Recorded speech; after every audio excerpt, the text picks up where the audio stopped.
Hello guys, welcome to my YouTube channel. അപ്പോൾ ഇന്ന് നമ്മളൊരു ഈസി ടേസ്റ്റി സോഫ്റ്റ് പാൻ കേക്കാണ് ഉണ്ടാക്കാൻ പോകുന്നത്. ഭയങ്കര ഈസിയാണ്. അത് നമ്മളൊരു എഗ്ഗ് പൊട്ടിച്ച് ഒഴിക്കുക. അതിലേക്ക് നമ്മൾ പഞ്ചസാര എനിക്ക് ആവശ്യത്തിനുള്ള, നിങ്ങൾക്ക് ആവശ്യത്തിനുള്ള പഞ്ചസാര ഇട്ടിട്ട് അത് മെൽറ്റ് ആവുന്ന വരെ വിസ്ക് ചെയ്യുക. പഞ്ചസാര മെൽറ്റായിട്ട് ആ തിക്നെസ് മാറി കുറച്ച് നല്ല ലൂസ് പോലെ ആവുന്ന വരെ മിക്സ് ചെയ്തിട്ട് അതിലേക്കൊരു പിഞ്ച് ഓഫ് സോൾട്ട് ഇടണം. അത് ഞാൻ കാണിക്കാൻ മറന്നുപോയി. പിന്നെ ഒരു മൂടി സൺഫ്ലവർ ഓയിൽ എടുക്കണം. സൺഫ്ലവർ ഓയിൽ അല്ലെങ്കിൽ കോൺ ഓയിൽ, വേറെ ഓയിൽ എടുക്കരുത്. പിന്നെ ഇത് ഒരു 250 ml ഒരു കപ്പിൽ മിൽക്ക് എടുത്തിട്ട് നന്നായിട്ട് മിക്സ് ചെയ്യുക.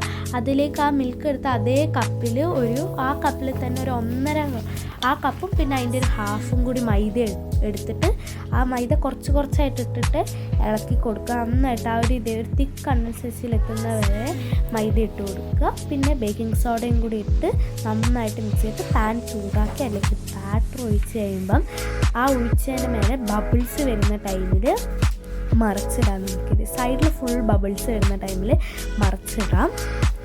അതേപോലെ തന്നെ അടുത്തത് നമ്മൾ ഒഴിച്ച് കൊടുക്കുക. ബബിൾസ് വരുന്നവരെ വെയിറ്റ് ചെയ്യുക. ബബിൾസ് വരുമ്പം മറിച്ചിടുക. ഇനി നമുക്ക് ഡെക്കറേഷൻ പരിപാടിയിലേക്ക് പോകാം. ഞാൻ 3 അട്ടിക്ക് വെച്ചിട്ട് അതിലേക്ക് ഇത് ചോക്ലേറ്റ് മെൽറ്റ് ചെയ്ത് ഒഴിച്ച് കൊടുക്കുകയാണെങ്കിൽ ഹണി ആയിരിക്കും ബെറ്റർ. പിന്നെ ഈ വട്ടം കുറച്ചും കൂടി ഗ്രാൻഡ് ആവാൻ ചോക്ലേറ്റ് ചിപ്പ് ഇട്ടിട്ടുണ്ട്.